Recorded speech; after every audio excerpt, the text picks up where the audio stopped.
Muy buenas tardes. Estamos aquí nuevamente en un nuevo masterclass del ciclo de formación que tenemos, todos los cursos de formación que tenemos para el profesorado de Castilla-La Mancha y Andalucía, del curso de especialización, para formarnos en el curso de especialización de desarrollo de videojuegos y realidad virtual. En este caso, el máster que tenemos está dentro del módulo de gestión, producción y publicación. Y tenemos el honor de tener aquí a Mauricio García, que es el productor, también administrador de la empresa de Game Kitchen, que recientemente, han tenido un éxito rotundo a nivel internacional con el videojuego Blasphemous. Y es muy interesante que tenerlo aquí porque nos va a dar sus conocimientos. Bueno, no todo, imposible en 45 minutos, pero nos va a dar un poco de un resumen y qué es lo que los alumnos deberían aprender bajo su práctica con este gran proyecto que ha tenido, para que nos sirva de encajar el puzzle de cada uno de los módulos y ver de qué manera nos puede ayudar para darle una visión más cercana a la realidad de este sector. Decir también que en el curso de especialización, como os comenté, yo colaboré en el Real Decreto para hacer este título y tuvimos también la colaboración de Game Kitchen en hacer una pequeña revisión de los contenidos para que se acercasen más también a la realidad. Luego de aquí le tenemos también que agradecer que aportó su granito de arena con una serie de comentarios que nos vinieron muy bien.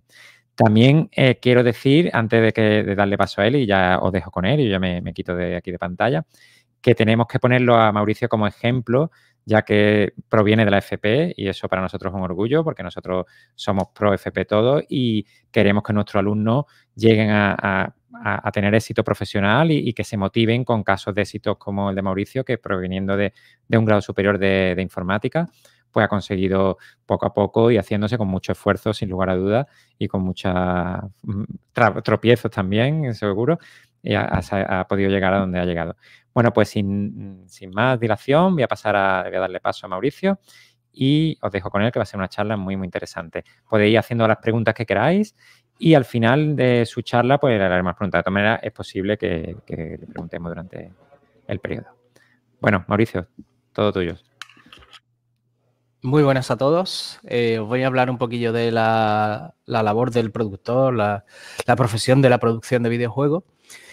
Y lo voy a intentar hacer, en parte va a ser teórico y en parte va a ser mostrando lo que hemos hecho nosotros cuando decidimos acometer las labores de producción en condiciones por primera vez en la vida de nuestro estudio, cuando nos enfrentamos al desarrollo de Blasphemous, ¿no? El juego que mencionaban antes.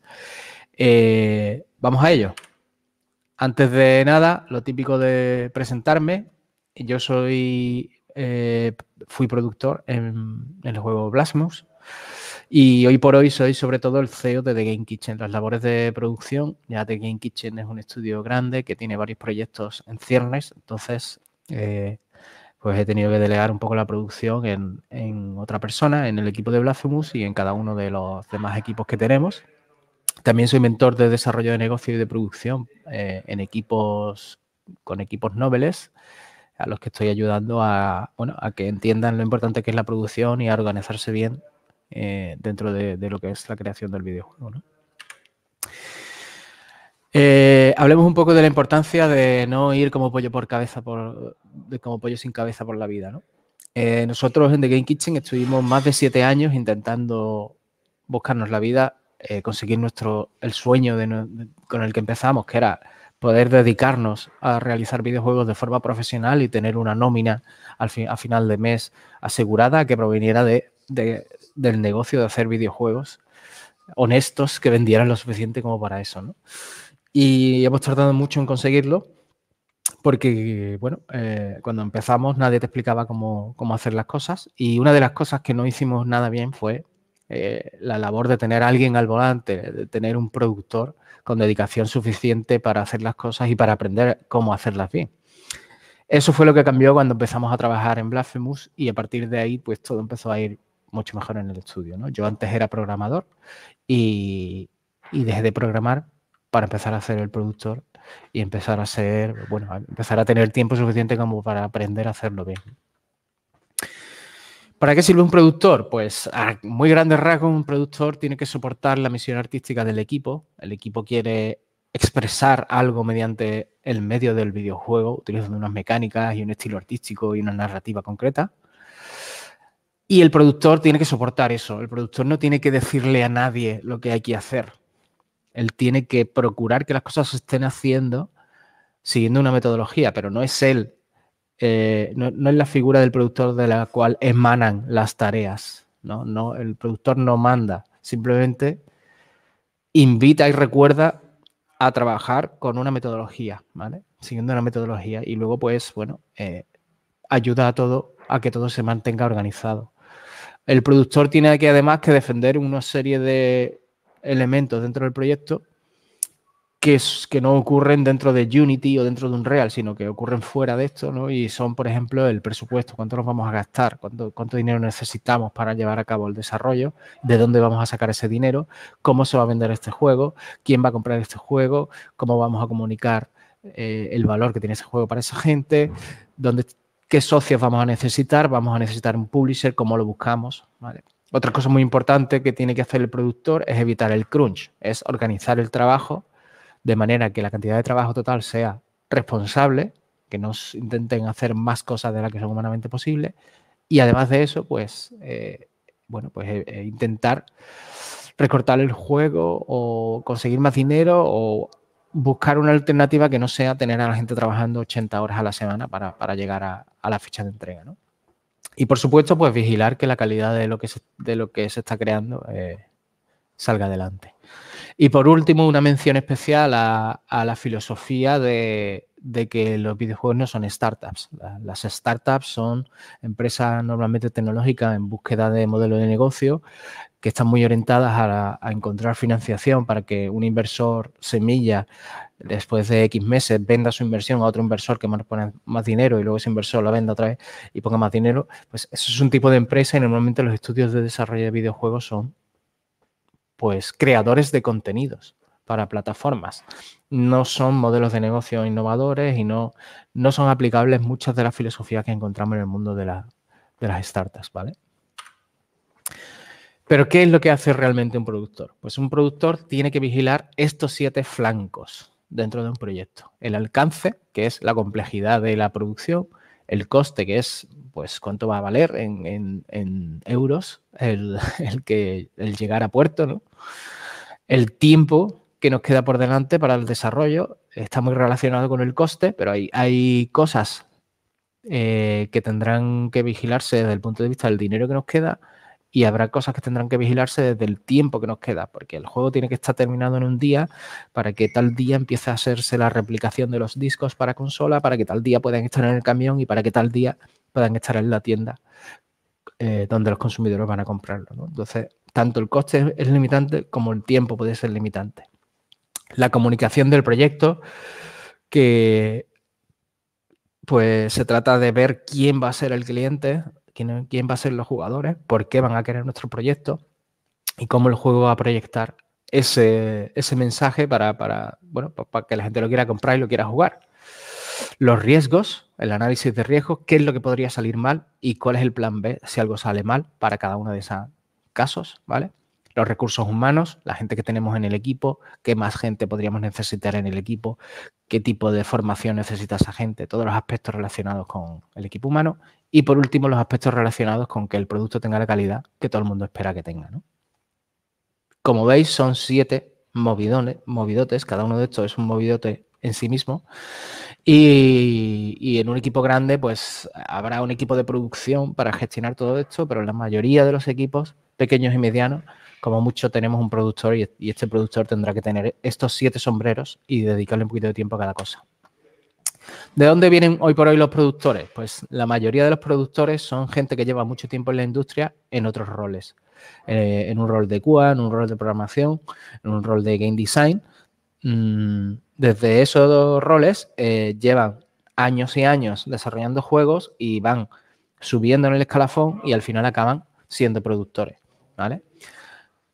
En cine y teatro y demás, pues los productores se forman específicamente para ser productores desde el minuto 1. Eso en videojuegos está empezando a pasar, pero todavía no es así, ¿vale? Porque la formación que hay sobre producción es mucho menor que el resto de las opciones que hay, que el resto de los roles. Vale, un concepto muy importante que voy a mencionar seguramente durante la charla. Los desarrollos tienen dos tipos de trabajo: el trabajo de crear sistemas y el trabajo de crear contenidos. Los sistemas son los verdes, la interactividad del juego, las reglas del juego, las mecánicas, la estructura, economías, el core, ciclo de gameplay, los pipelines de producción. Todo eso son cosas que una vez que las tienes claras hay que hacerlas, digamos, una vez. Cada una de ellas, y cada una de esas cosas se hace una vez y se tarda X tiempo, pero ya está hecha. Y lo de la derecha son los contenidos. Y son todos aquellos que pueden haber un número variable dentro del juego, ¿vale? Son los personajes, los diálogos, los enemigos, las misiones, las armas, biomas, ítems, etc. A la parte de la izquierda normalmente lo llamamos características verticales. A la parte de la derecha los llamamos características horizontales. Las características horizontales suelen tener con la cantidad de horas de gameplay que tiene el juego, la cantidad de horas que tardas desde que empieza el juego hasta que te lo terminas, en el caso de que sea un juego lineal, o básicamente en el caso de que sean juegos multiplayer o juegos así de ese tipo, pues la cantidad de diversidad y de profundidad que hay en cantidad de contenido, básicamente. Vertical y horizontal, ¿vale? Esto es como un concepto muy básico, ¿no? para productores y para desarrolladores, pero sobre todo los productores suelen ser los que están continuamente diciéndole al resto del equipo que piensen en términos verticales o que piensen en términos horizontales.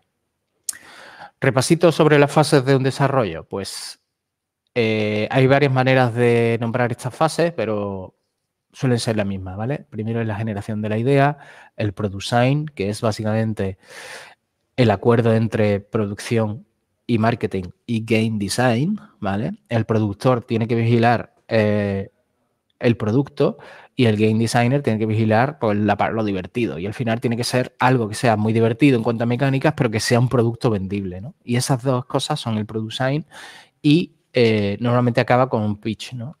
El alpha dev es llegar a... Bueno, es la preproducción, ¿vale? Y consiste en llegar a una vertical slice o a una demo jugable que sea representativa del juego final, pero con poca duración. Y luego beta dev es llegar a todo el contenido, al 100% del contenido del juego, aunque esté roto, ¿vale? El cierre incluye la calidad, centrarnos en la calidad y dejarlo todo arreglado para que pueda salir al mercado, y luego el lanzamiento. Vamos a ir un poquito más rápido, ¿vale? Lo importante sobre idea generation es que un productor tiene que asegurarse de que estamos trabajando en la idea adecuada y no precipitarse, que el equipo no se precipite a empezar directamente a trabajar en cualquier proyecto.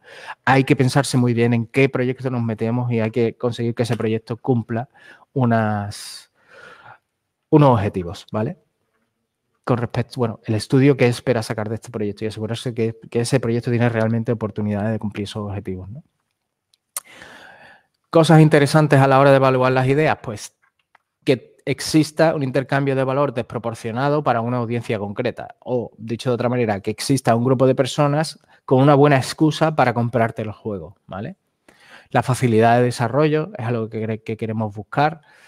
Que existan trucos que nos permitan simplificar el alcance o que existan llamamientos a la atención que sean aplicables a la premisa del juego, ¿vale?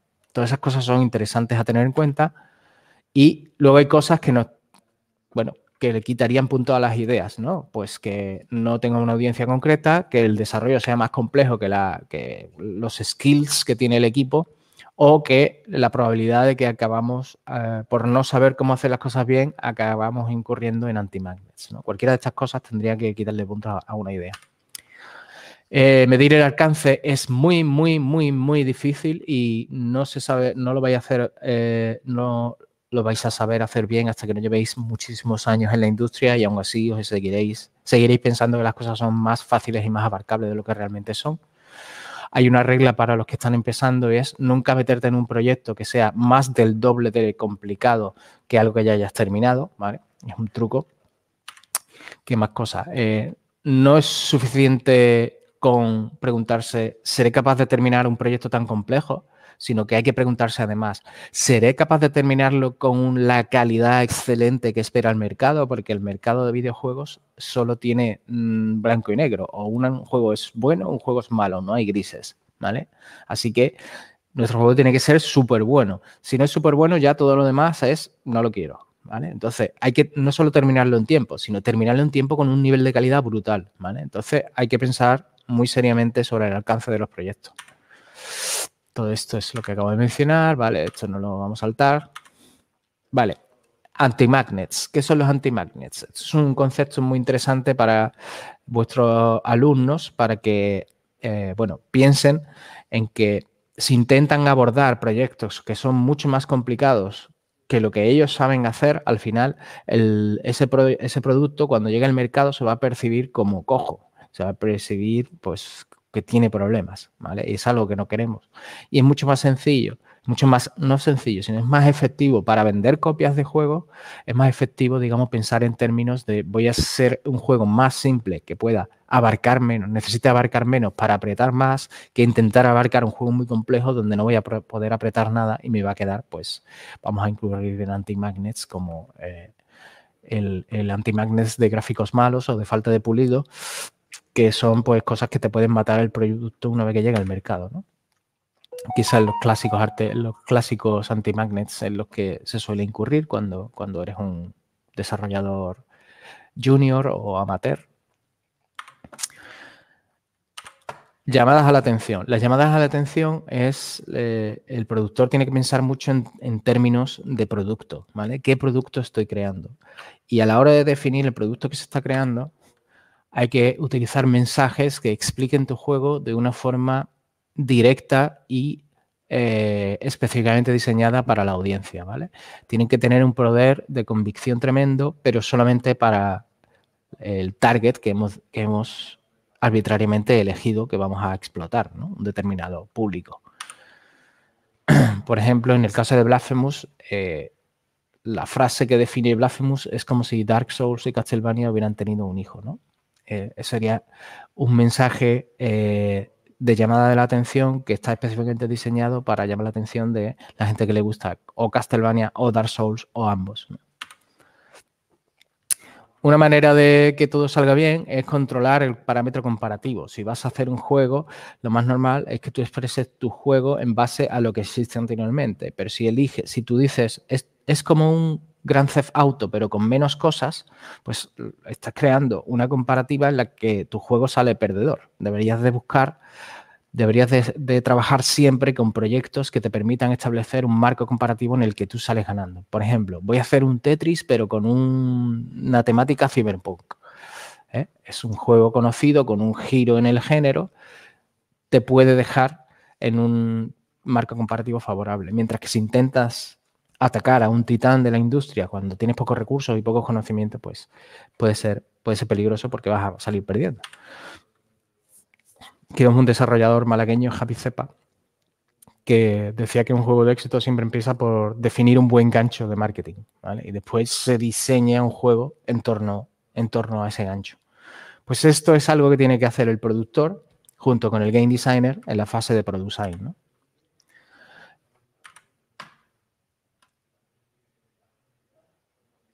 Hablemos un poco más sobre product design. Se trata de concretar, una vez que tenemos el gancho, la idea del juego, hay 1000 maneras de llevarla a cabo. Pues se trata de elegir exactamente todo lo que necesitamos para hacer ese juego, ¿vale?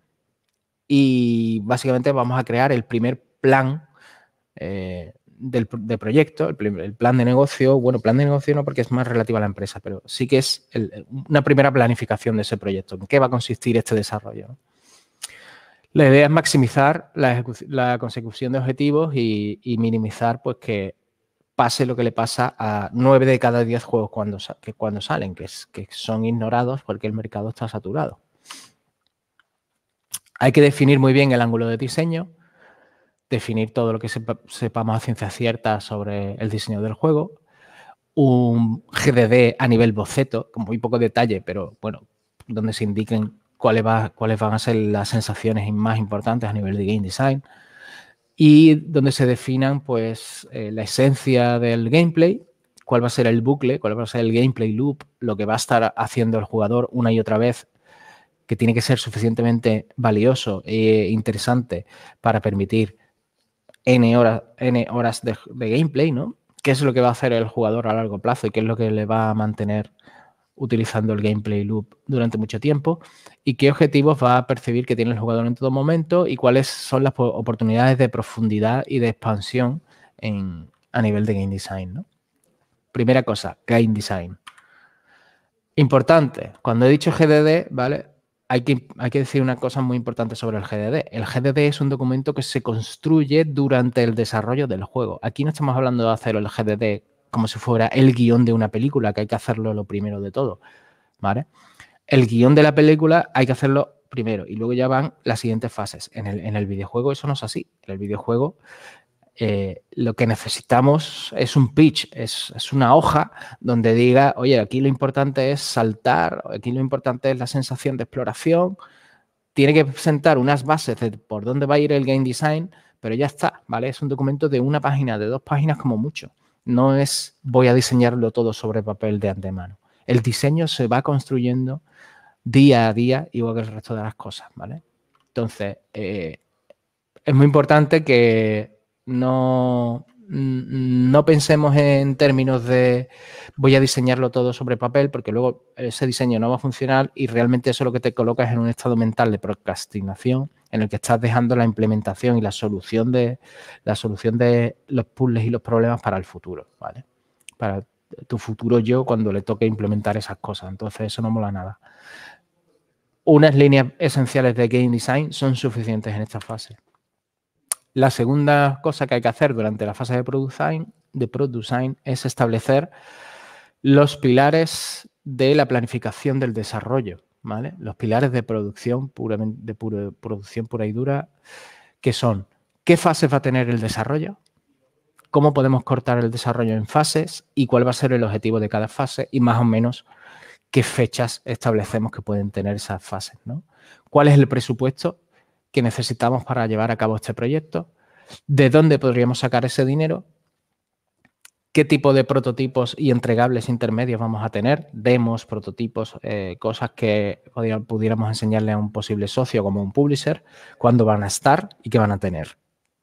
Una primera versión del cronograma que incluye pues, un poco todo lo que he dicho anteriormente, pero dispuesto en una línea del tiempo. ¿Cuáles van a ser los pipelines y las herramientas que vamos a necesitar para producir los contenidos del juego? ¿Vale? ¿Y qué tipo de hacks o trucos podemos aplicar? Por ejemplo, si elegimos un estilo artístico pixel art, pues a lo mejor podemos ahorrar coste de producción en arte. Dependiendo de, bueno, hay pixel art que es mucho más caro que otra cosa, ¿no? Por ejemplo, en Blasphemous no elegimos pixel art porque fuera más barato, sino porque creíamos que en ese estilo es donde íbamos a poder producir uno de los mejores artes de videojuegos, ¿no? Y donde va a poder llamar mucho la atención visualmente. Y luego, por último, un análisis de riesgos, ¿vale? Como vimos anteriormente, los riesgos son una de las cosas que el productor tiene que vigilar muy de cerca y tener un plan B para cada cosa que pueda salir mal. Aquí vemos una manera, ¿vale? De cómo hacer, cómo cortar en este momento, cómo cortaríamos un desarrollo en fases. Aquí vemos el primerísimo cronograma de Blasphemous. Esto es una foto real de nuestra pizarra de la oficina antigua, donde ya se veía que el Blasphemous iba a tener una primera fase que iba a consistir en hacer una demo visual que nos ayudará a generar los materiales de la campaña de Kickstarter. La campaña de Kickstarter nos daría el dinerillo que necesitábamos para entrar en producción. Luego habría una fase de preproducción donde prototiparíamos las mecánicas principales del juego y después habría una serie de demos que se van a enseñar en una serie de ferias que más o menos se conocía sus fechas, ¿no? La fecha. Este tipo de cronogramas en los que se distribuye a grandes rasgos el trabajo a lo largo del tiempo, a mí me gusta clasificarlo utilizando los colores de los posits, me gusta clasificarlos en diferentes cosas, ¿no? Aquí vemos características del juego, vemos contenidos y vemos incertidumbres. Ya veremos que puede haber incluso más categorías. conforme avancéis, el productor tiene que mantener vivo esta visión del proyecto, esta visión organizativa del proyecto, se tiene que mantener viva y se tiene que ir generando nuevas versiones de esto cada vez con más detalle, ¿vale? Por ejemplo, en el caso de Blasphemous, utilizamos 3 entregables intermedios. El prototipo visual, que se usó para rodar el tráiler de Kickstarter y para determinar cómo tenía que lucir el juego. Luego se hizo un prototipo de gameplay, que se hizo para responder a la pregunta de cuáles iban a ser las mecánicas principales de gameplay y cómo íbamos a hacer que el juego fuera divertido, ¿no? Esas 2 preguntas se respondieron con esa playable, con esa demo. Y por último, una última demo que fue la del prototipo narrativo, en la de que, oye, ¿cómo va a entregar una historia el juego? ¿Qué tipo de mecánicas vamos a utilizar para ir entregando historias, ir entregando lore y narrativa? En ese punto, una vez que terminamos el tercer prototipo, ya estamos en disposición de hacer una vertical slice y tener un trocito de 1 hora a lo mejor de gameplay en la que tú pudieras decir, vale, el resto del juego va a ser exactamente como esto, solo que más largo, ¿no? Más tiempo. Aquí un ejemplo también de presupuesto, de cómo los hacíamos nosotros hasta este momento, en el que, bueno, a la izquierda poníamos el rol en el equipo y el coste mensual que íbamos a contemplar. Como veis, esto es la fase en la que todavía no teníamos mucho dinero, así que los costes mensuales eran bastante bajitos porque estábamos empezando y era un poco lo que había. Y luego poníamos en cada mes a la derecha, pues íbamos a poniendo, pues, cuántos de estos perfiles hacía falta en cada uno de esos meses, ¿no? Algunos perfiles estaban compartidos entre varios proyectos y por eso poner a lo mejor 0,2 o 0,5. Y bueno, así pues vas teniendo una visión de cuánto te va a costar desarrollar el desarrollo, ¿no? Cosa muy importante, evidentemente. Una vez que sabes cuánto vas a necesitar, pues puedes empezar a pensar en de dónde vas a buscar ese dinero, ¿no? Y aquí tenemos uno de los escenarios de financiación que contemplamos, que era utilizar fondos propios provenientes de nuestro anterior juego, después utilizar una cantidad proveniente de la campaña de Kickstarter y, por último, conseguir un publisher que pusiera otro tramo de 100.000, ¿no?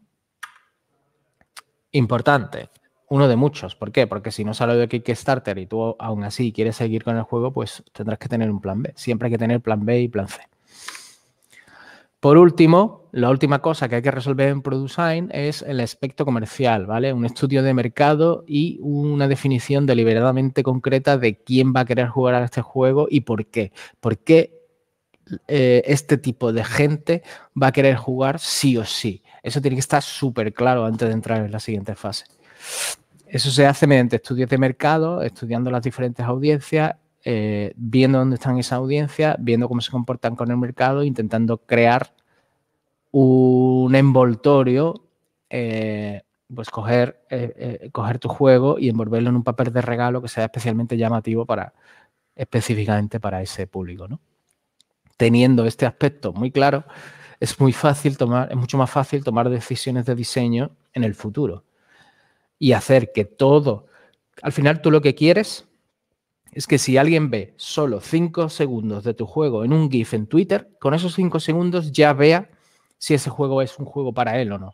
Si tú ves 5 segundos de Blasphemous, tú ves Castlevania, tú ves Dark Souls, tú ves un pixel art brutal, tú ves todos los puntos fuertes comerciales de Blasphemous, los ves en cualquier GIF que veas de 5 segundos. ¿Vale? ¿Y eso cómo se consigue? Pues teniendo muy claro estos aspectos desde la fase de ProDesign, ya los tienes que tener súper claros, porque a partir de ahí todas las decisiones de desarrollo tienen que estar alineadas con esto, ¿vale? Para conseguir eso. Aquí ya un poquito de marketing puro y duro, ¿vale?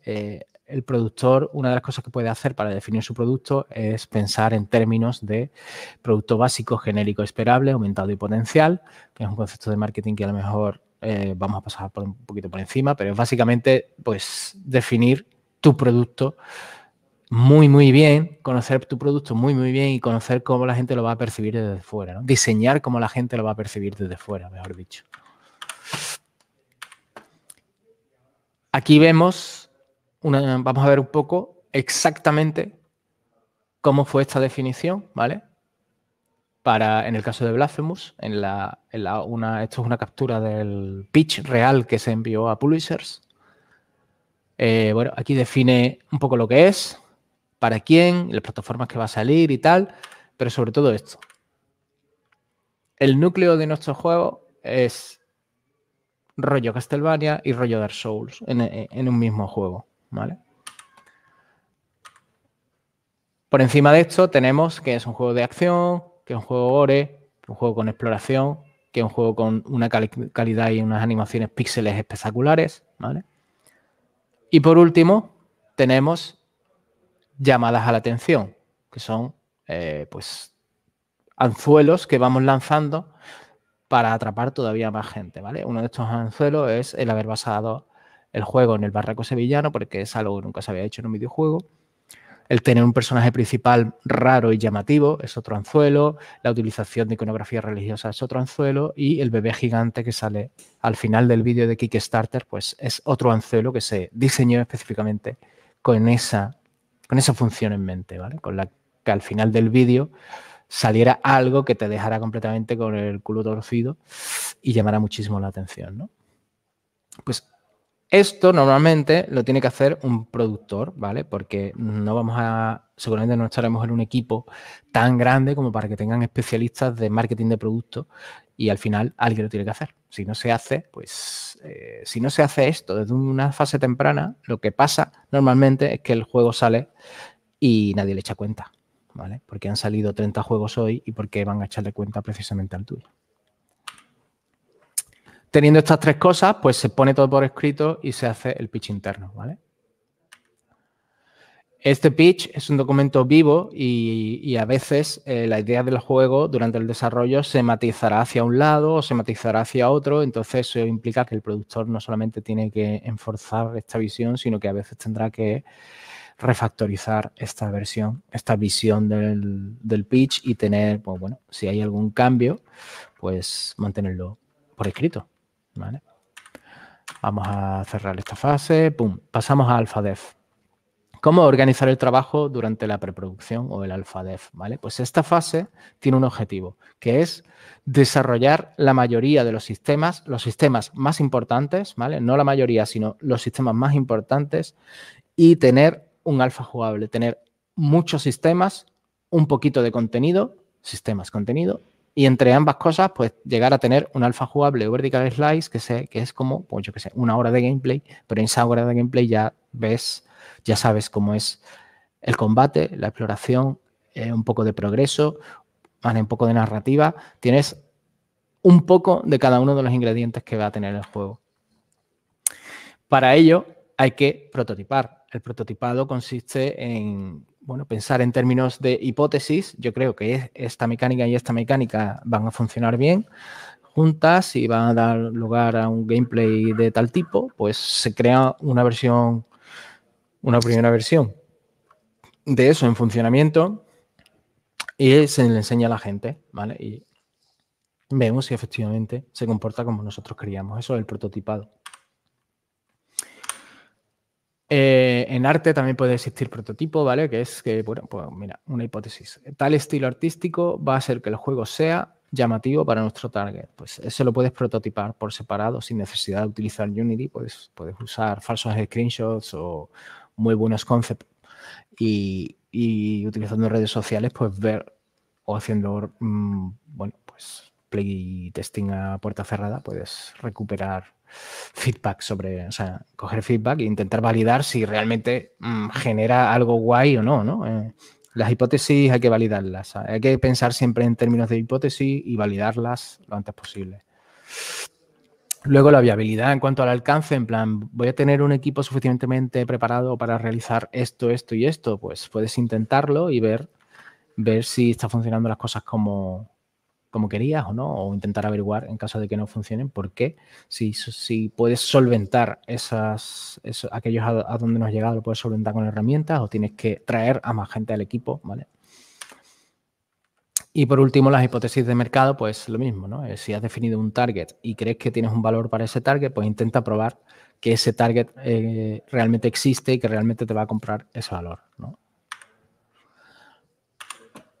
La Vertical Slice, pues lo que os decía, es una demo jugable en la que están presentes la mayoría o los sistemas del gameplay core y del gameplay loop, las mecánicas más importantes, al menos un ejemplo de cada tipo de contenido, para poder haber probado cada uno de esos procesos de creación de contenido, los primeros pasos de progreso del jugador, los pipelines y herramientas que necesitaremos para crear cada tipo de contenido, y sabemos el coste de creación de cada tipo de assets, ¿vale? Porque tenemos que evaluar a la hora de crear un plan de producción, tenemos que ver cuánto tiempo nos va a dar a crear, o sea, cuántos niveles vamos a crear, cuántos enemigos vamos a poder crear en base a lo que cuesta crear cada uno de ellos, ¿no?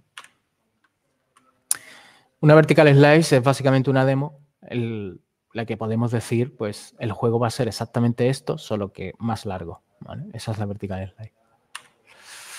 Lo primero que hay que implementar es la esencia de la esencia. A la hora de elegir por dónde empezamos, pues la esencia de la esencia. Las mecánicas más core son las primeras que hay que resolver. Hay que llegar cuanto antes a una versión minimalista del core loop, ¿vale? Y intentar tener siempre un producto potencialmente entregable. Esto es parte de la filosofía que nos dice la metodología Scrum, y es que, bueno, al final de cada sprint tienes que tener algo jugable que potencialmente no lo vas a poner en Steam para que te lo compren porque estará sin terminar, pero sí que se lo vas a poder enseñar a una persona de fuera del estudio, ¿no? A un publisher, por ejemplo. Nosotros tenemos cada 2 semanas, tenemos una demo, algo jugable, donde se ve representado, se ve jugable todo lo que llevamos de avance en el proyecto, y aquí se puede presentar en cualquier momento nuestro publisher y decirnos, oye, déjame que le juegue al juego tal y como lo llevas. Y eso existe, ¿vale? Esa demo se ha producido o el viernes pasado o el viernes anterior. Vamos a ver, todo eso es demasiado. Vale, importante, pues sí, el productor también se tiene que preocupar de vigilar los aspectos humanos del desarrollo, ¿vale? Intentar que la gente disfrute del proceso lo máximo posible, porque disfrutando del proceso, al final acaba siendo más productivo y más creativo. Entonces, vigilar los aspectos humanos es muy importante. Como veíais antes, os decía que uno de los 7 aspectos del productor era los recursos humanos, ¿no? Pues la experiencia que está viviendo cada uno de vuestros desarrolladores tiene que ser la mejor posible, ¿no? Y luego no obsesionarse con ninguna de estas cosas antes de tiempo, porque ya habrá tiempo al final del desarrollo para meterlas, ¿no? El arte, durante esta fase no hay que preocuparse por tener arte final, no hay que preocuparse por pulido, no hay que añadirle tutoriales al juego, no hay que hacer ni historia ni guión y no hay que añadir contenido final, ¿vale? Se cuenta que incluso, bueno, cuando entremos en producción, los niveles de la vertical slice se tiran a la basura y se hacen los niveles que ya van a estar finalmente en el juego, ¿no? La iteración, que consiste en coger algo que ya está hecho y darle una vuelta de tuerca para que esté más fino. Pues, ¿cuándo conviene invertir en iterar? ¿Vale?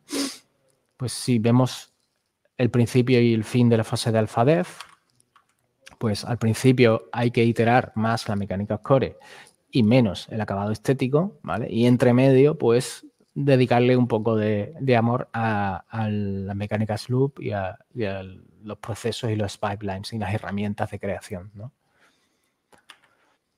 Los bugs, pues al final, ¿vale? Casi siempre al final. Ahora, aquellos loops que minen la moral del equipo, pues habrá que irlos resolviendo, ¿vale? Por ejemplo, si no puedo probar el juego en el estado actual porque cada 2x3 se me cierra o se me llena la pantalla de mensajes de error, pues eso es muy frustrante para todos. Pues esos bugs sí hay que resolverlos, ¿vale? Pero los bugs se resuelven al final de la fase del desarrollo, ni siquiera al final de alpha dev, sino al final del todo, ¿no? La deuda tecnológica hay que intentar no pasar a producción con deuda tecnológica, que son las deudas tecnológicas, puede ser todas aquellas decisiones de implementación que vayan a explotarnos en un futuro, ¿vale? Pues hay que intentar tener un código limpio y ordenadito siempre, y antes de cerrar alpha dev, solucionar aquellos problemas que vayan a dar deuda técnica en el futuro. Y el pulido, pues al final, ¿no? Al final de la vertical slice, sobre todo si esa vertical slice la vamos a usar para que el publisher la vea y vea que todo vaya bien, o para conseguir publisher, pues habrá que pulirla un poquillo las últimas semanas. Pasando a producción, producción es beta dev o lo que viene a ser, ya sabemos qué es lo importante en este juego, ya sabemos cómo se crean los enemigos, cómo se crean los niveles, cómo se crea cada pieza del juego, pues ahora hay que dedicarse a repetir esos procesos una y otra vez hasta tener todos los niveles, todos los enemigos, todas las canciones, todo, ¿vale? Todas las historias, todos los diálogos. Es muy difícil pasar de preproducción a producción, pero no por eso tenemos que procrastinar y dilatarlo en el tiempo, ¿vale? Hay que intentar que exista esa ruptura entre la dinámica de preproducción y la dinámica de producción, ¿vale? Al final de AlphaDev, pues se tienen que dar todas estas preguntitas y nos metemos en producción, ¿vale? Muy importante en producción, ¿vale? Ya hemos resuelto la mayoría de incertidumbres sobre el juego, ya sabemos en qué consiste el juego, ya sabemos qué tipo de juego estamos haciendo, ya sabemos cómo se hace cada cosa, pues ahora lo que hay que hacer, el objetivo es alcanzar content complete entre 3 y 5 meses antes de la fecha de lanzamiento, ¿vale? Porque esos 3-5 meses los vamos a necesitar para pulido y replicación del juego. Hay que crear un plan de producción. Esto se hace entre preproducción y producción, se crea el plan de producción. El plan de producción es decidir exactamente cuánto de cada ingrediente nos da tiempo a meter y ponerlo en una línea de tiempo. En plan, este mes tenemos que hacer este nivel y este nivel, este enemigo y este enemigo, y esta cosa y esta cosa, ¿vale? Y el mes siguiente esto, todo esto, y el mes siguiente todo esto, y el mes siguiente todo esto. Aquí es cuando ya podemos planificar en detalle todo el trabajo que nos queda por delante, ¿vale? Esto es muy importante, sobre todo para los game designers, distribuir los pulsos.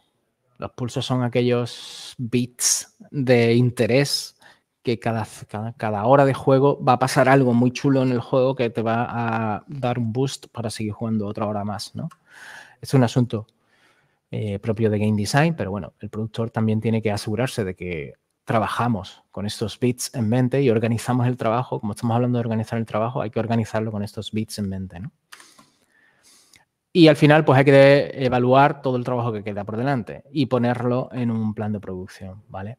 Esto es muy complicado de hacer, muy tedioso y es la parte en la que los productores pues quieren cortarse las venitas, ¿vale? Pero bueno, veamos un poco cómo fue en nuestro caso, en el caso de Blasphemous. En Blasphemous tenemos los siguientes ingredientes. A nivel de mundo tenemos distritos, zonas y escenas. A nivel de narrativa tenemos el concepto de storyline y el concepto de cutscenes. Tenemos enemigos de tipo ordinario, tenemos enemigos de tipo jefe, tenemos elementos desbloqueables de la progresión del jugador, como por ejemplo la vida, la barra de fervor y otra serie de cosas. Y luego tenemos características genéricas y verticales que faltan por hacer, ¿no? En el juego. Esto es un poco todo el trabajo que queda por delante cae dentro de alguna de estas categorías. ¿Cómo llegamos a evaluar cuánto queremos de cada cosa? Pues se crea un mapa del mundo, que es como la espina dorsal. En el caso de Blasphemous, esto es la espina dorsal de la cantidad de trabajo que queda por delante, ¿vale? Teniendo claro cómo va a ser el mundo y cuántos niveles hay en el mundo, podemos distribuir las misiones o las storylines que queremos en el juego y ver cuántos NPCs hacen falta para contarte y darte la misión de turno, ¿no? Los jefes que queremos meter en el juego y en qué punto del mapa se van a colocar.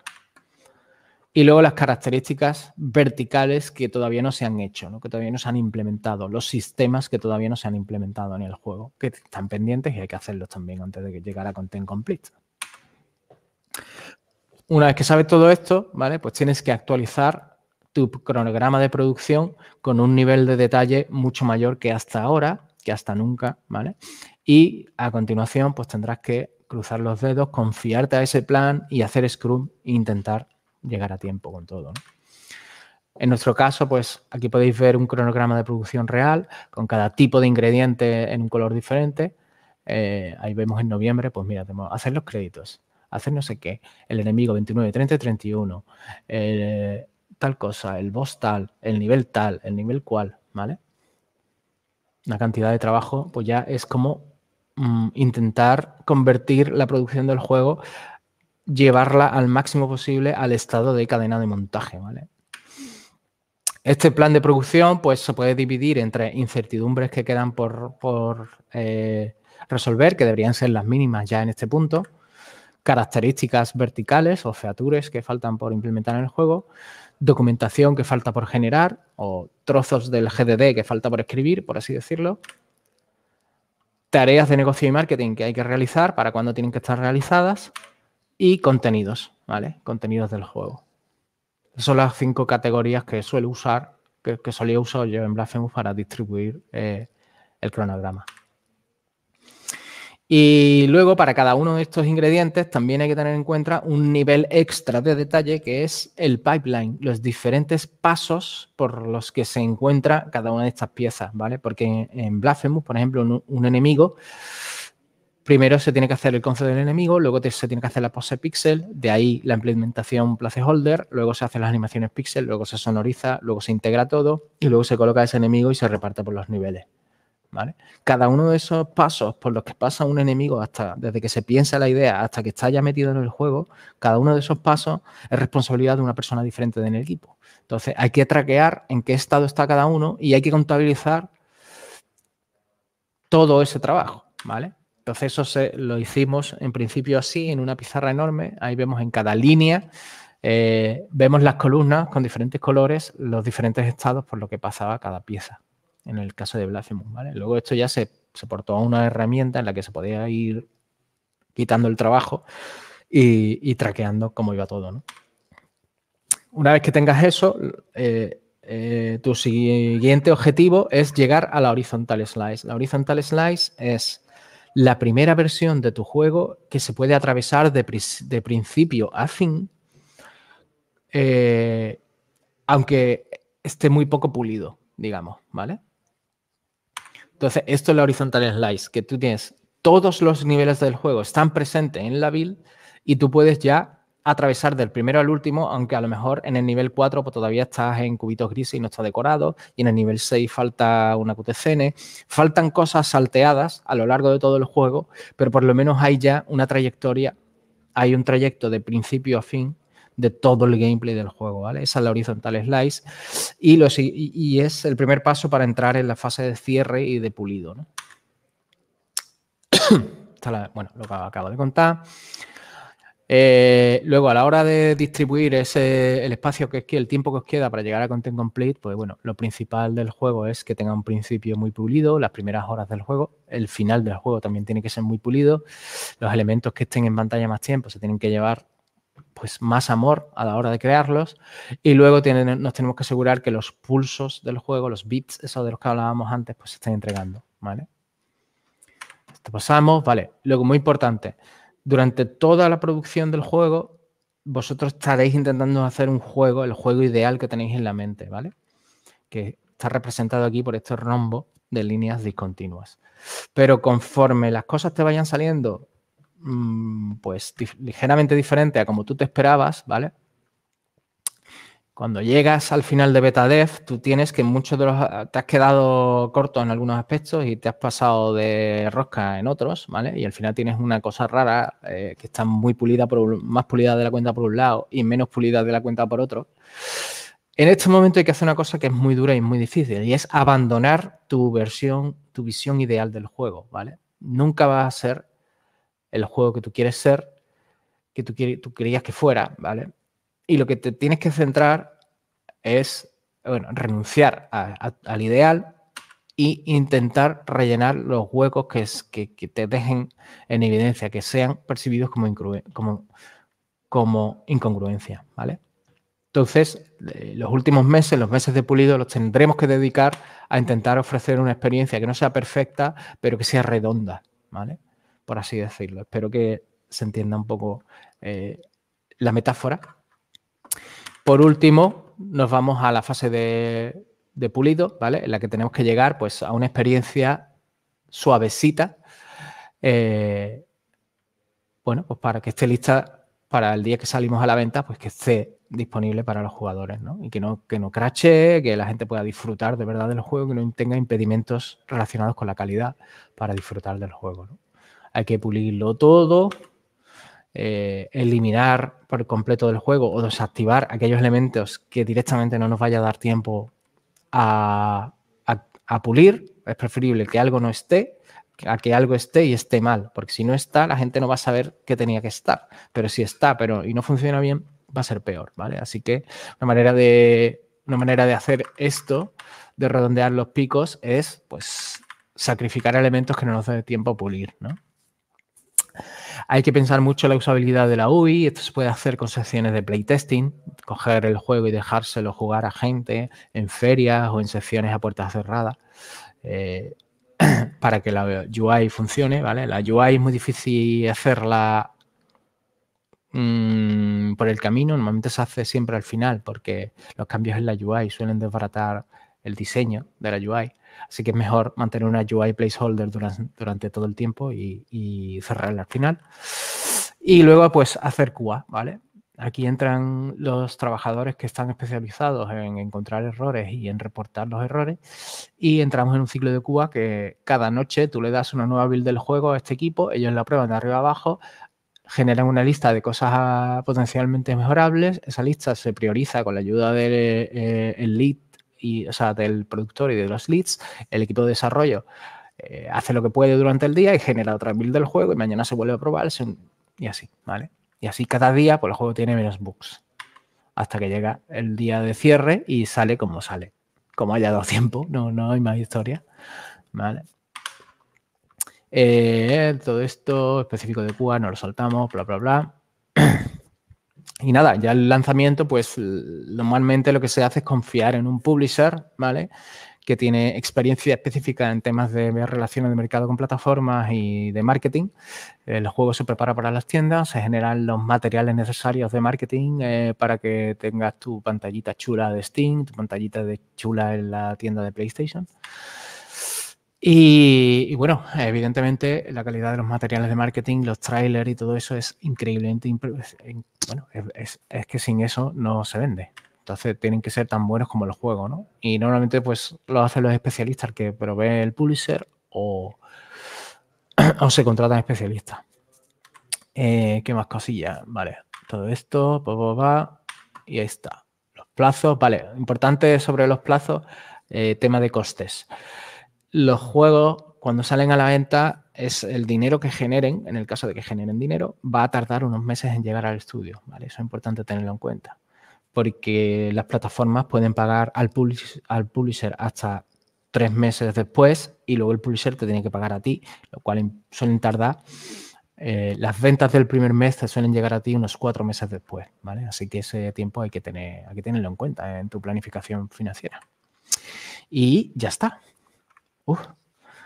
Me he saltado unas cuantas de cosillas, pero creo que mejor así tenemos un tiempo para las preguntas, ¿no? Sí, pues nada, ha estado, se me escucha así, ha estado súper completo, la verdad que me ha encantado porque ha hecho una visión general. He ido a ritmo sprint todo el rato. Sí, ha estado genial. Mira, yo te tengo aquí unas cuantas preguntas anotadas que te las voy a hacer, pero me gustaría antes que los profes que están por ahí atrás que conteste. Te las voy a poner en pantalla y tú las vas contestando, ¿vale? Venga. La primera nos las hace Eros89. Vale, los sprints nosotros los hacemos bisemanales por defecto, o sea, son de 15 días y pasamos a sprints semanales cuando estamos próximos a una deadline, ¿no? Si tenemos, por ejemplo, a finales de este mes tenemos que entregarle al publisher una deadline que es, yo qué sé, el 20% del juego ya terminado, pues probablemente terminaríamos el último sprint bisemanal esta semana y a partir de la semana que viene son sprints semanales. Mucho más centrado en... O sea, es jugar al juego y ver hoy por hoy qué le falta al juego. Qué es lo más importante que le falta y eso es lo que vamos a hacer esta semana. Y la semana que viene volvemos a jugar al juego y volvemos a decidir qué es lo más importante para arreglar esa semana. Hay que ser mucho más... Es que un puñetero juego es un castillo de naipes. Y hay que tener una visión muy fresca en la mente de que en qué estado está el castillo de naipes para ver cuál es el naipe que le falta o el naipe que hay que sustituir. Entonces, por eso se aumenta el ritmo de los sprints cuando llega la deadline. Tenemos otra pregunta aquí de Antonio Ortega. Cuando ya el juego va a salir, al final del todo, el ciclo de QA es como un sprint diario. El equipo de QA genera cada noche, coge una build, genera bugs durante el día y esos bugs son los que van a dictar el trabajo del día siguiente. Tenemos aquí otra pregunta de Antonio Ortega, que es compañero de mi curso, que es el profe que va a dar el módulo de gestión, publicación y producción. Vale. Herramientas de software que usamos los productores, pues hay muchas herramientas de diagrama de Gantt. Nosotros utilizamos sobre todo una herramienta de pizarra que se llama Miro, que es espectacular, una herramienta online que te permite hacer, sobre todo desde que trabajamos en remoto o compatible con trabajo en remoto desde el COVID y tal, casi todos los diagramas los hacemos en una pizarra online que se llama Miro. Y luego utilizamos para crear el cronograma, al principio, cuando necesitas poco nivel de detalle, usamos el propio Miro, creando unos diagramas de columnas con un mes por cada columna, como los que habéis visto en la foto. Y cuando pasamos a producción y ya necesitamos un nivel de detalle brutal en la planificación, pasamos a Microsoft Excel, o sea, Microsoft Project, para crear la planificación ya detallada, ¿no? Y luego eso se utiliza durante las reuniones de Sprint Meeting. Tú utilizas esa visión de alto nivel de la planificación para aportar la visión en el sprint de qué es lo que se supone que tendríamos que estar haciendo en este momento. Según la planificación de alto nivel, deberíamos de darle prioridad a esto y a esto, ¿vale? Y ahora, en base a la playable que acabamos de jugar del último incremento, en qué estado estamos de verdad y se mezclan esas dos visiones para crear para decidir cuál es el mejor uso posible de las 2 semanas entrantes. Y luego en Game Design, su trabajo consiste en crear un documento de especificaciones que el resto del equipo pueda utilizar, que es el GDD, ¿vale? Entonces, desde hace unos años, la mejor herramienta para crear esto es una cosa que se llama Notion, que es básicamente como una wiki, pero súper fácil de usar. El concepto wiki le han añadido todos los trucos del mundo de usabilidad para que sea súper sencillo de mantenerla al día y organizada. Y todo lo que es dejar el conocimiento que se genera durante el trabajo del equipo, dejarlo por escrito, se hace en Notion. Y luego Notion tiene unas features mínimas de tablero de tareas tipo Kanban y eso lo usamos también, pero es básicamente exactamente igual que Trello. Hay mucha gente que usa Trello y punto, porque lo que quiere realmente es solo tener un tablerillo y ya está. Lo importante es la reunión de Sprint Meeting y que lo que se decida de esa reunión pues quede reflejado en un tablero y que ese tablero se puede usar luego durante el día a día. Así que Miro, Notion y Trello y Microsoft Project. Mira, pues si no preguntan nada más, yo tengo por aquí un par de preguntillas. La primera, el productor, también hay 2 figuras que no han aparecido aquí, pero que yo creo que están integradas dentro del productor, ¿no? Que es el monetizador y el director financiero. El monetizador es un ser malvado que solo habita en los videojuegos móviles. Vale. Bueno, que quería que me diera esa descripción. Vale. En realidad no son los juegos móviles, son los juegos como servicios. Game as a Service. Sí, te entiendo. El que el game design está supeditado a una estrategia de monetización. Nosotros no hacemos eso porque nosotros amamos la industria del videojuego. Ah, qué bonito. No, me ha encantado la respuesta. No queremos destruirla de esa manera. Sí, totalmente. Además, lo otro al final se asemeja más a los juegos a las máquinas tragaperras, ¿no? Porque al final lo que Sí, quieren no, intentar tampoco, a engancharte. ver, puede ser legítimo, quiero decir, no quiero Sí, meterme sí, con sí, ello, pero totalmente. No. es un mundo totalmente diferente a lo que nosotros hacemos. Nosotros somos creadores de contenido, nosotros creamos experiencias que empiezan y terminan y que no te dejan indiferente. No, genial. Después hablaba que es muy importante para el productor. Pero, perdona, el Sí. financiero, por ejemplo, sí tenemos. Sí. Es una figura que hemos introducido a raíz del éxito de Blasphemous, porque, bueno, era evidentemente muy complicado antes, pero también muy sencillo, porque era una gestión de gestionar los pocos recursos que teníamos, repartirlo como podíamos. Una vez que la situación se invierte y ya tenemos superávit financiero, pues hay que gestionar ese superávit financiero y ese dinero, pues asegurarte que te va a durar a 2 o 3 años vista para que puedas autofinanciar tus proyectos que vienen por delante y tal. Y ya es necesitábamos el conocimiento específico de una persona de finanzas y la incorporamos al equipo, claro. Genial.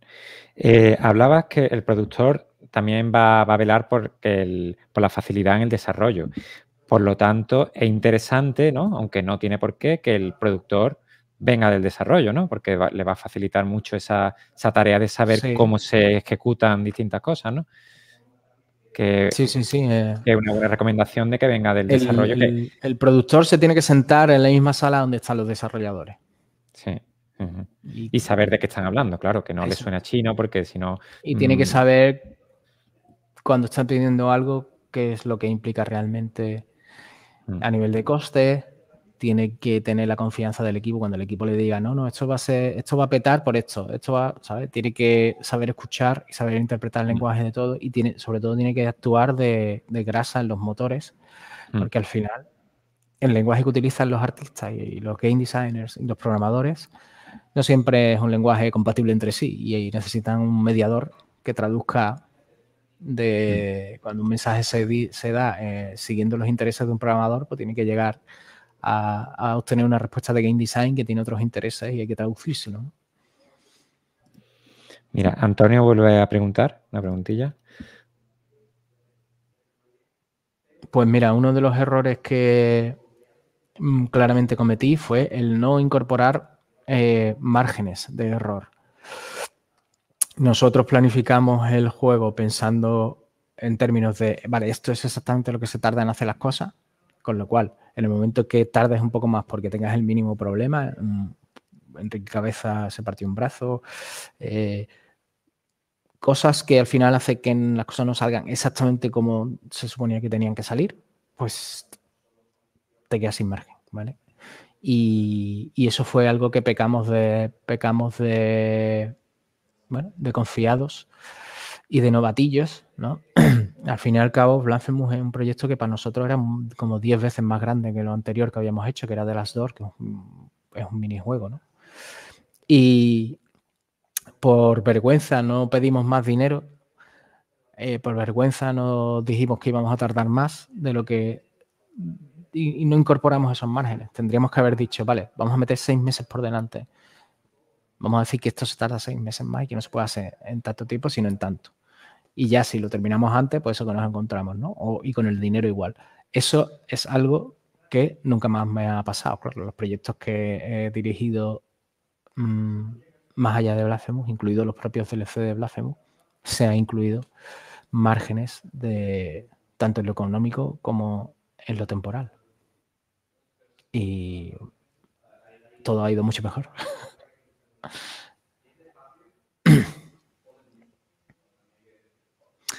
Sí. O sea, nunca en ningún sprint jamás se ha completado todo. Siempre a alguien se le quedan tareas sin hacer. También ha habido, o sea, alguna persona en concreto sí que se ha quedado sin tareas porque las ha terminado todas alguna vez. Pero lo más normal es que 2 o 3 cosillas a cada uno se le queden sin hacer, pero no pasa nada. Lo importante a la hora de hacer los sprints no solamente es decidir qué tareas quieres hacer durante la semana, sino hacerlo con un contexto de un objetivo global. En plan, el proyecto tiene que avanzar hasta este punto durante estas 2 semanas, ¿vale? Ese contexto todo el mundo lo tiene que tener muy claro. Y además de eso, ordenar las tareas de más imprescindibles a más prescindibles. De manera que si al final no da tiempo a hacer todo lo que te has propuesto, aquello que no te haya dado tiempo sea lo más prescindible en cuanto a importancia crítica o estratégica.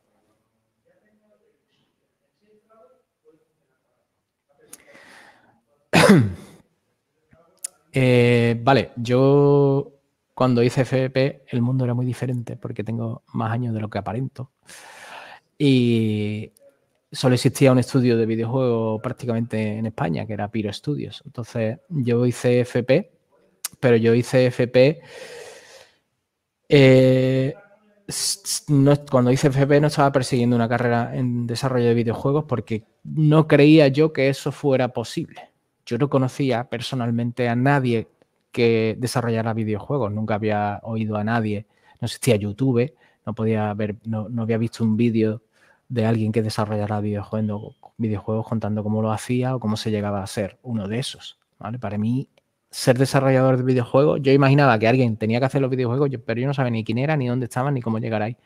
Entonces yo estudié programación y hice unas prácticas en una consultora y entré a trabajar como programador en esa consultora y en esa consultora estuve 6 años trabajando. De esos 6 años, los primeros 3 años los dediqué a aprender, a hacer bien mi trabajo ahí, dentro de la consultora, y a ahorrar un poco de dinero. Y me fui gastando ese dinero en viajar. Y me fui a viajar a encuentros de desarrolladores. Y en esos encuentros de desarrolladores, durante esos 3 años, fui a, ¿cómo se llama esto? A LAN parties, ¿no? A sitios como la Campus Party y tal, a encontrarme con otros desarrolladores y a establecer lazos personales con ellos. Y a que me contaran su historia. Bueno, ¿y tú cómo llegaste a hacer videojuegos? ¿Y tú cómo llegaste a trabajar en gráficos por ordenador? ¿Sabes? Y todas esas cosas yo fui aprendiendo y fui viendo cada vez más factible que se podía llegar ahí. Fui aprendiendo que existía un camino y entonces los 3 últimos años trabajando como consultor, yo cogía y cuando llegaba a mi casa echaba siempre 1, 2 o 3 horas más delante del ordenador estudiando programación de videojuegos. Y después de 3 años conseguí reunir portfolio suficiente para optar a un puesto de programador en Piro Studio, ¿no? Que era uno de los pocos estudios que había en Madrid. Y me fui para Madrid a trabajar en un juego de Xbox 360 y Play 3, que luego se canceló y nunca salió. Pero bueno, yo aprendí muchísimo y ya volví de Madrid, ya volví a Sevilla siendo desarrollador de videojuegos. Y a partir de ahí ya monté mi propio estudio. Con respecto a los consejos para las prácticas, ¿vale? Muy importante es aprovechar los años del ciclo. En el caso del ciclo, que son 2 años, cuando tú empiezas el ciclo, tú tienes que tomarte eso como una excusa para trabajar el tema, ¿vale? Yo voy a estar 2 años en clase, pero además tengo 2 años para crear un portfolio. ¿Qué significa eso? Que tú, por un lado, tienes que elegir lo que te gusta. Tienes que probar un poco de todo para elegir muy bien lo que te gusta y tienes que empezar a especializarte en eso. Cuando tú llegues al momento de buscar prácticas, tú tienes que tener un portfolio ya orientado a lo que más te guste, a aquellas cosas que tú consideres que te apasionan más y que gracias a que te apasiona, vas a poder ser mejor profesional, ¿no? En eso. Y aplicar con tu portfolio. Si aplicas con tu portfolio, seguramente te cojan, porque es que realmente las personas que nos dedicamos a elegir quién va a venir de prácticas al estudio, nos encontramos que el 95% de los candidatos que llegan, los portfolios que tienen son los ejercicios de clase y ya. Y entonces yo veo 25 personas, todos con la misma, me ofrecen lo mismo. En plan, mira, he hecho esta pelota rebotando, he hecho esta casa en 3D, y tú dices, pero son los 25 portfolios iguales. Y todos te dicen lo mismo. Por favor, cógeme de práctica. ¿Podría hacer labores de programación o labores de game design o labores de arte? Y tú no, o sea, ¿cómo que podría hacer una de las 3? Si tú no te has especializado desde hace tiempo, tú no tienes el suficiente nivel ni para poder hablar con mis compañeros, con la gente que ya está en el estudio. Necesitas especializarte antes de llegar al momento de las prácticas. Desde el año 1, desde el día 1 que tú entras en el ciclo, tú tienes que ir con una mentalidad de elegir una especialidad y de aprender por tu cuenta todo lo que puedas sobre ese tema y de practicar y de aprender de una forma práctica y de una forma orientada a construir portfolio. Todas las personas que conozco que han usado esa estrategia han encontrado práctica en un estudio con relativa facilidad y les ha ido muy bien.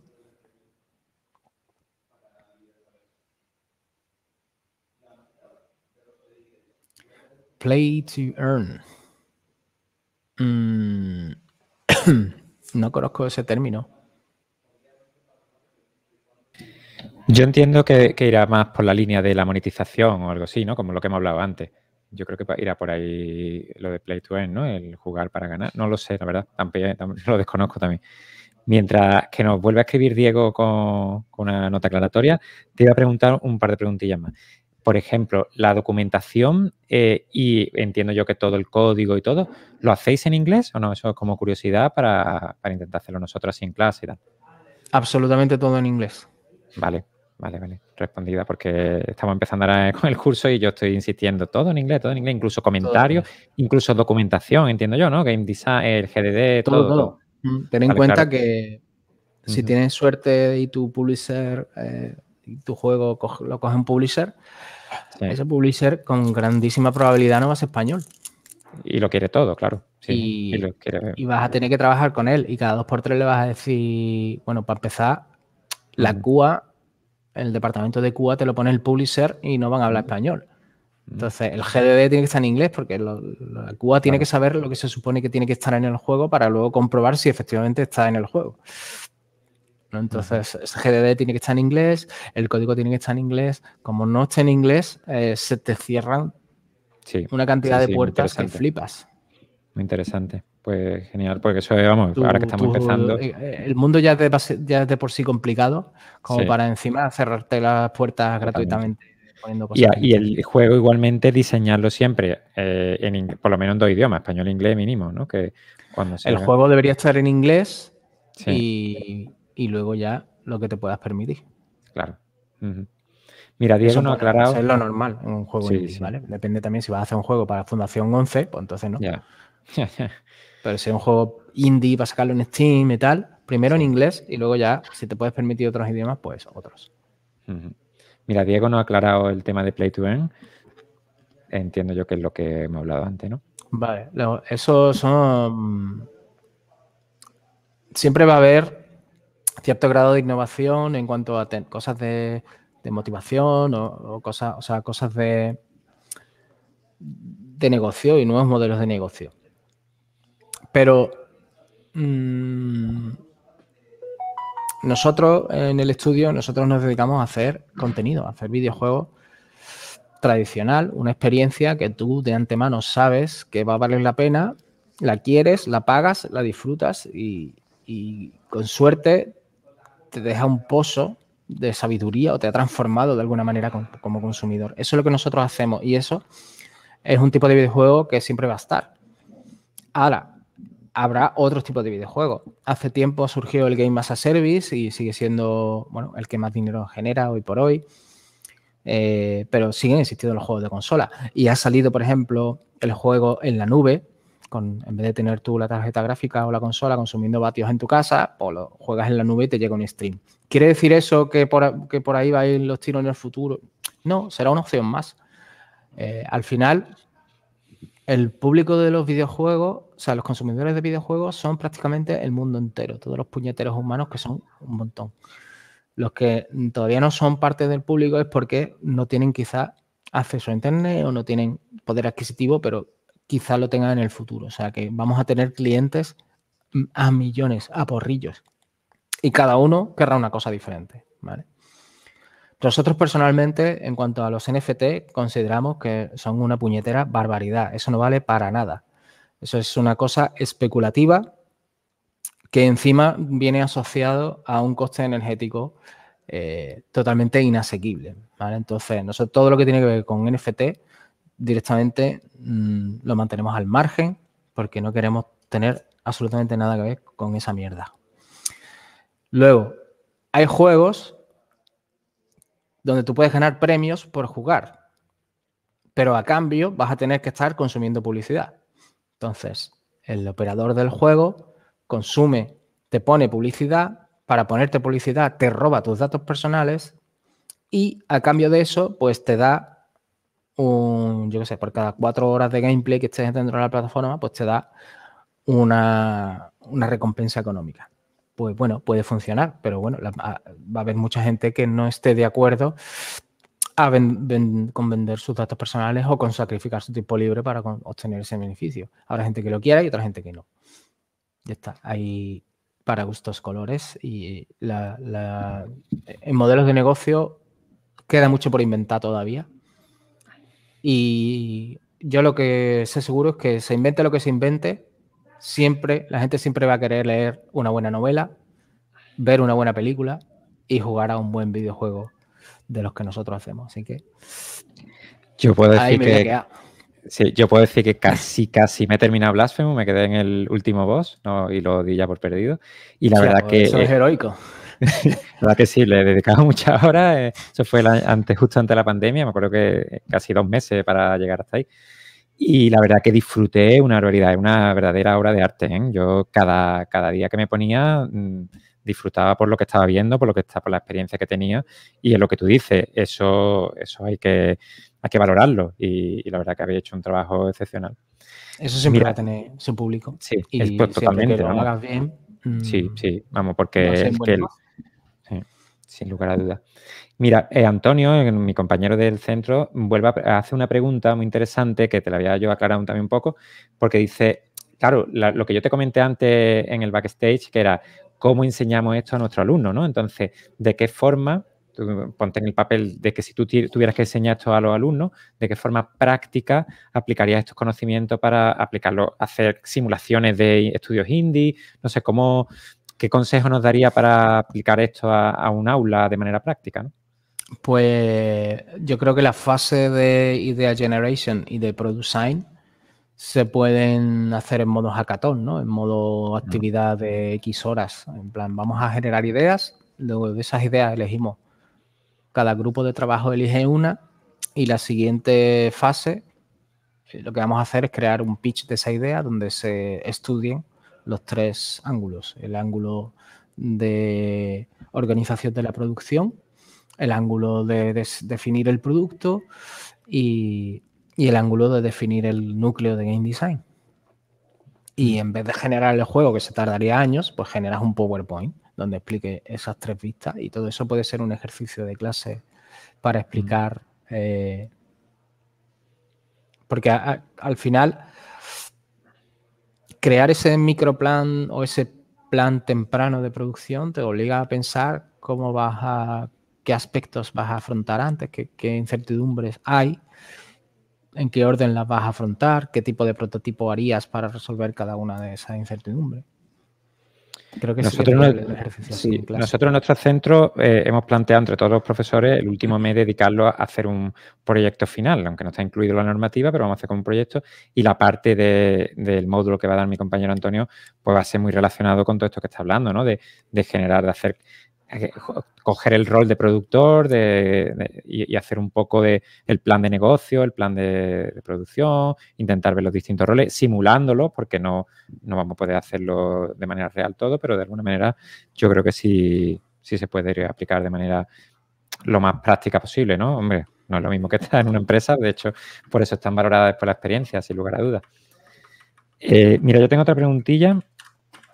Cuando has hablado de que me ha encantado tu experiencia, yo también vengo de haber estado 6 años programando y dije no más y no quería estar programando y al final me dediqué a la docencia. Me ha saltado la llama de los videojuegos y ahora a través de los de la enseñanza pues estoy acercándome a los videojuegos, que es otra de mis pasiones, ¿no? Entonces me ha gustado, me he sentido un poco identificado contigo el hecho ese de que has pasado y has cambiado y has pasado porque has tenido un sueño. ¿Y cómo has conseguido ese sueño? No esperando que venga, sino ahí está la iniciativa. Lo que tenemos que hacer mucho, insistir en los profes, en alentar la iniciativa, alentar esa capacidad de aprender, de curiosear, de aprender por sí mismo, etcétera, etcétera. Ahí entra el punto que has hablado en la presentación de los aspectos humanos que son importantísimos, que son las denominadas ahora que están de moda, están las soft skills, ¿no? Que son imprescindibles. Nosotros las empresas cuando nos piden alumnos nos dicen queremos a alguien muy bueno técnicamente, pero que también sepa trabajar en equipo, que sepa hablar, que sepa generar ideas, que tenga creatividad, que tenga etcétera, etcétera. Claro, eso lo tenemos que hacer nosotros de manera transversal, intentar inculcarlo a los alumnos, porque sabes que en el mundo de la programación hay mucho cuadrado que se cierra y mucho introvertido, y ahí es donde está la labor, en este caso. Yo mismo también, era uno de esos. Sí. Bueno, todos los informáticos somos de alguna manera, tenemos un punto, ¿no? Pero que ahí está la labor también del productor, ¿no? De generar ese estímulo y esa buena relación entre, que me parece muy interesante porque es una pieza clave también en cualquier trabajo, en cualquier equipo humano, ¿no? Que el tratar de no olvidar el aspecto humano. Y por último, si no me preguntas, yo te quería preguntar que nos cuente algo que yo personalmente estoy intrigado en la segunda parte de Blasphemous. ¿Cómo va? ¿Para cuándo va a salir? ¿Cómo lo lleváis? En principio está ya anunciada oficialmente para 2023 y va guay, muy reforzado el equipo. Qué bien, qué bien. Ahora somos 22 personas en el equipo de Blasphemous. Hemos establecido una jerarquía más potente. Antes éramos menos, ¿no? Y todos hacíamos un poco de todo. Y ahora, siendo más, pues nos permite especializarnos bastante, establecer unos procesos un poquito más verticales y tener responsables de las diferentes áreas, ¿no? Ahora tenemos un responsable claro de programación, tenemos un responsable de establecer la línea artística, tenemos un responsable de game design y ellos tres pues tienen por encima para ayudarles a organizarse como un productor, ¿no? Y el departamento de arte pues tiene, bueno, tenemos más artistas de los que teníamos antes, todo más, ¿vale? Ha sido como, qué bien. Vamos a intentar hacer lo mismo, pero con recursos esta vez. Sin tener que reparar en gasto para cada cosa, sino, bueno, un poquito más holgadillo, ¿no? En términos de... Y las cosas pues están fluyendo muy bien, la verdad. Qué bien, qué bien. Mira, los ¿cómo ves tú? Están más contentos que unos Pascuas con nosotros. Qué bien, qué bien. ¿Estáis vosotros incorporando a vuestra plantilla especialistas, bueno, programadores de cualquier área, teletrabajando? ¿O solamente? Vale. Nosotros ya antes de la pandemia ya teníamos a varias personas en modo remoto 100%, que trabajaban fuera de Sevilla. Y hemos seguido ofreciendo esa opción a todo el que no quiera venirse a vivir a Sevilla, pues no pasa nada, ¿no? Todas las herramientas que usamos son siempre telemáticas y trabajamos como si estuviéramos desde casa siempre, solo que de vez en cuando pues tenemos un estudio para reunirnos y vernos las caras si apetece y si hay alguna excusa interesante para hacerlo. Pero el trabajo es prácticamente full remoto, siempre. Eso da cierta esperanza para algunas regiones como en Castilla-La Mancha, de alguna ciudad que no tengan industria, de que algún chaval que tenga potencial, que tenga talento, existe la posibilidad no solo de encontrar trabajo en Castilla-La Mancha, sino hoy día y cada vez más y mucho más después de la pandemia, está la posibilidad de teletrabajar en cualquier parte, no solo en Sevilla con vosotros cuando sigáis creciendo, sino en cualquier estudio a nivel internacional, ¿no? Tú ves esa posibilidad. Existe, ¿no? Que cuando tú empezaste, por ejemplo, ni por asomo existía, ¿no? Pero cada vez más. Y de hecho, muchos compañeros que trabajan en estudios de Madrid y Barcelona, que han empezado a abrazar esa fórmula, se han deslocalizado, han dejado de... han venido, han seguido trabajando en el mismo sitio, pero se han venido de vuelta a Andalucía o a las Canarias o lo que sea. Porque, bueno, en plan, bueno, pues está teletrabajando, pues me vuelvo para allá y me cuesta una 10ª parte del alquiler. No me están sangrando aquí para nada. Y así tengo a mis padres al lado, a mi familia y tal. Y yo qué sé, la verdad es que abre una puerta muy buena a todos esos jóvenes que tengan eso, lo que hemos dicho, talento y tal, y que puedan con un buen portfolio y currándoselo y eso, También un sitio que curte mucho y no sé hasta qué punto pueden hacerse cosas de game design, bueno, o de producción, son las game jams, ¿no? Que duran poquito, pero que de alguna manera tienes que desarrollar un producto en 2 días y de manera acelerada, y es un curso acelerado, ¿no? De generación de proyectos, ¿no? Sí, la Game Jam sirve para varias cosas. Una de las cosas que sirven es para crear redes de networking. Los desarrolladores aspirantes necesitan más que nada contactos. Necesitáis tener amigos que ya están, que también sean aspirantes. Necesitáis amigos que ya estén en la industria. Alguno de vuestros amigos aspirantes acabará en la industria antes que vosotros. ¿Por qué? Porque cuando alguno de ellos conozca de una necesidad, de un rol, de un perfil, se le cruce por delante y ve que vosotros sois adecuados para ese perfil, pues va a ser la persona que establezca el contacto y que va a decir en su estudio, hostia, ¿qué necesita un game designer? Pues yo conozco uno muy bueno. ¡Pum! ¿Vale? Y te vas a saltar... a ver, no te vas a saltar el proceso de selección. Al final le vas a tener que enviar el portfolio y si hay una prueba, pues vas a tener que hacer la prueba, pero solo el hecho de que es la oportunidad de saber una necesidad, que en un estudio hay una necesidad concreta y que tú la cubres, eso vale oro. Porque tú puedes, si tú estás especializado en algo y tú me mandas ese algo al estudio, pues como yo no necesite ese algo, da igual. O sea, esa relación no va a existir. La necesidad tiene que existir en el estudio. Y si tú conoces a mucha gente y esa gente trabaja en estudios y en los estudios se dan necesidades que tú puedes cumplir, pues ese contacto tú te vas a acabar enterando y vas a tener, bueno, pues vas a poder aplicar en un proceso de selección que si no te hubieras enterado, pues no habrías aplicado. Más oportunidades, al final, es llegar a tu meta antes. No tiene más historia. Y otra cosa muy importante que se aprende en las Game Jams es a valorar el alcance. A venirte un poquito abajo con las pretensiones en tus juegos y a no pensar en términos de voy a intentar hacer un GTA o voy a intentar hacer un FIFA. Y hay que ver qué cutres son los dos BioWare porque dicen que hacen 5 finales, pero al final los 5 finales son los mismos. Y sin embargo mi juego va a tener infinitos finales. Pues ese tipo de flipaduras en la Game Jam es donde aprendes que las cosas cuestan más de lo que tú creías y te da unas lecciones muy valiosas sobre la apreciación del alcance de las tareas, ¿no? Y es divertido, que también es importante. Totalmente. Sí.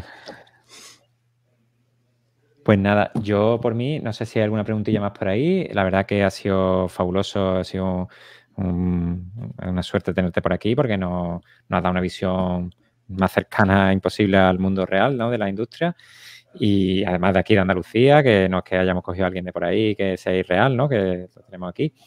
Y nada, dentro de 2 semanas tenemos a tu compañero Enrique Cabeza, que también nos va a hablar de la dirección artística del videojuego, algo muy también súper interesante, de dónde ha salido todo ese mundo, todas esas cosas, todos esos personajes que son tan espectaculares, tan artísticos, todos esos fondos, la verdad que, ya lo digo, yo lo he jugado. También un viaje profesional muy interesante porque él empezó siendo el único artista del equipo y dibujándolo todo él.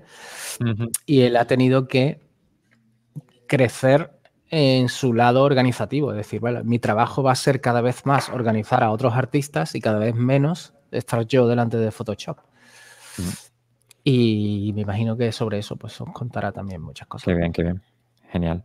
Bueno, pues nada, encantado de tenerte por aquí, Mauricio. Ha sido un placer. Espero verte en persona en algunas si la pandemia no vuelve, que esperemos que no, y que algunos eventos te conozcan en persona.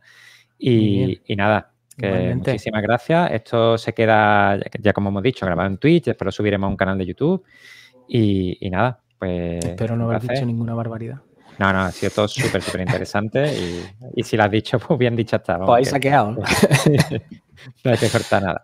Bueno, pues nada, nos vemos a todos y en la próxima Muchas gracias. La semana que viene. Hasta luego. Hasta ahora, un abrazo, chao.